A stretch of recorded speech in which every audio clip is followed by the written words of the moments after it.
if you're looking for a tune that can take you from amateur to pro and also get you into music school, then this video might be for you. The tune is packed with so much fun stuff. Like, I love playing over this tune. So this video will be super fun and analytical. So let's dig in.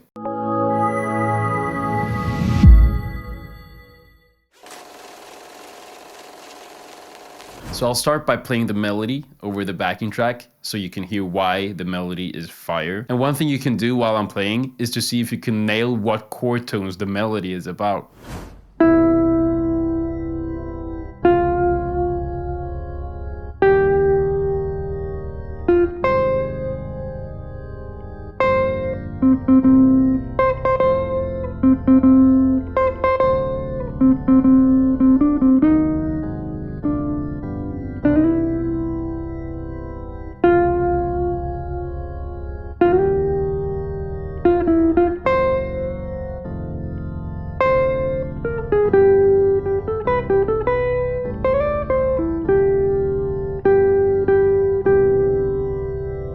Alright, so one question that I have for you is if you can see what chord tone the melody is about. And that is a very good question to ask yourself whenever you're learning a standard. What chord tone is the melody about? In this case, it's about the third. It starts on the third of C, and then it goes up 1/2 step to the next chord, which is D flat major 7, and then plays the third of D flat.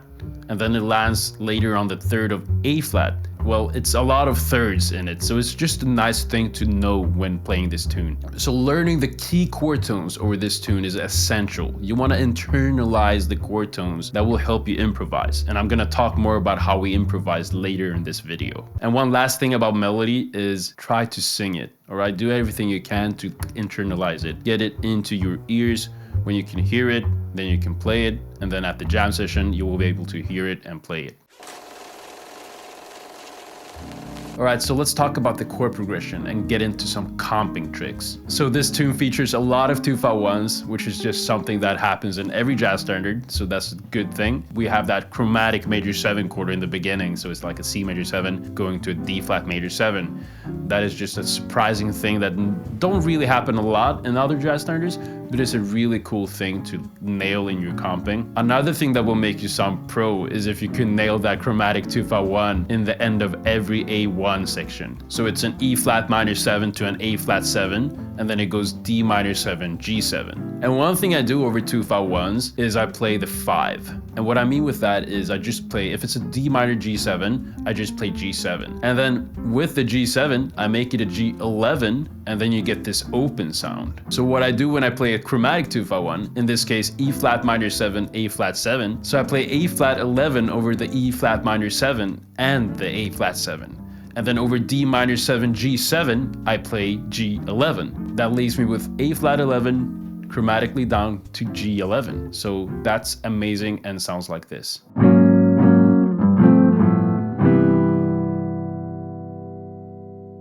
Personally, I do not complicate chords. I just play simple chords, but what I do is I strive for being rhythmic. And that is something when I talk to saxophone players and singers, they really appreciate. So here's me using simple voicings, but striving for being more rhythmic.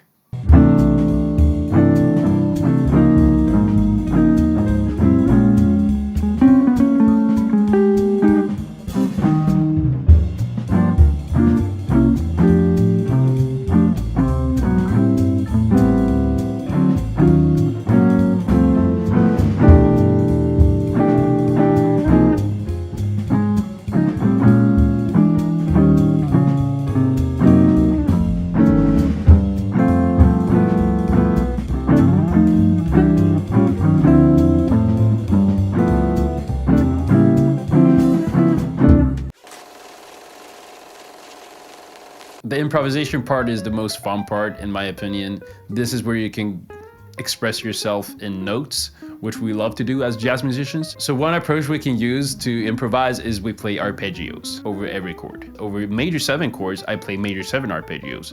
But here's the fun part. Over the minor 7 chords and the dominant chords, I play also major 7 arpeggios. And that is something that you might not have heard before, or maybe you have if you've watched my channel before. That is something I really love to use to make improvisation simple.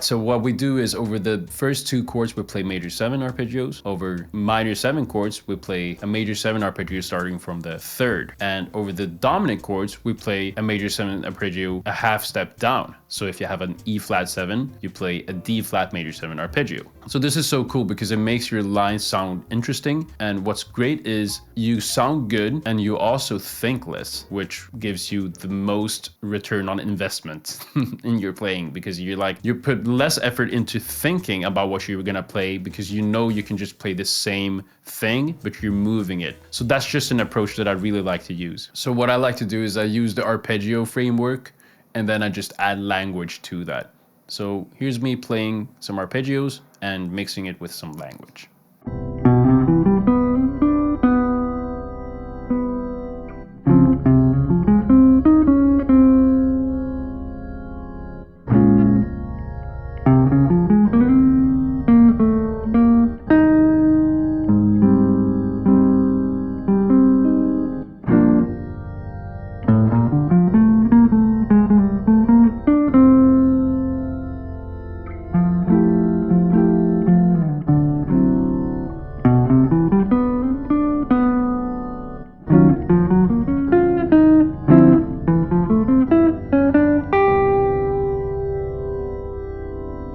One other thing when improvising is to use rhythmic variation in your lines. So you might not just want to practice playing eighth notes going up and down. One really good thing that I really think is important to practice is to use syncopation, use different triplets, whatever you like. Remember, all of that is in the jazz language. So if you learn jazz language, you automatically get that. You don't have to kind of intellectualize it and think, oh, I need to use syncopation. You can literally just go to the language because that has everything ingrained in it. All right, so what's the key takeaway from this tune, You Stepped Out of a Dream? The key takeaway, I think, is it pushes you to think outside the box because it has fun stuff happening. I mean, we have that chromatic major 7 chord, we have that chromatic 2-5-1. It makes you think outside the box. It makes you, basically you have to know a little more about harmony to be able to play flawlessly over it. And that is why it makes you sound pro if you can nail those stuff. So one thing I really want you to take away is to practice the melody. I know you want to play the changes. I know you want to go out there, improvise over it, but the best musicians, in my opinion, are the ones who can incorporate the melody into the standard. That's what makes the standard unique. If you think about it, a jazz standard is just a bunch of chords and a melody. The only thing that makes it unique is the melody. So learn the melody and really get it into your system, and then you use that to guide you through your improvisational journey. And from there, you'll just slowly add stuff into your playing, all right? So the more you learn vocabulary, the more you learn how to play over changes, the better you will become. And if you want something that can really help you get to the next level, that is like extreme detailed, then I recommend you getting Improvisation Made Simple in the description below. So one thing you can do is record yourself playing it with your iPhone or whatever phone you have, and then you can send it to me on Instagram. My name is Jazz Guitarman, and I just started posting videos there. So you can just send a video when you play, and then I'll give you some feedback if you want. I hope this video gave you some inspiration to your own practice. If that's the case, you can comment and YouTube below and I'll cover it in the next video. My name is Guitarman and my goal is to make jazz improvisation simple. Click on this video if you want to see more. Stay inspired and I'll see you in the next video. Take care. Bye-bye.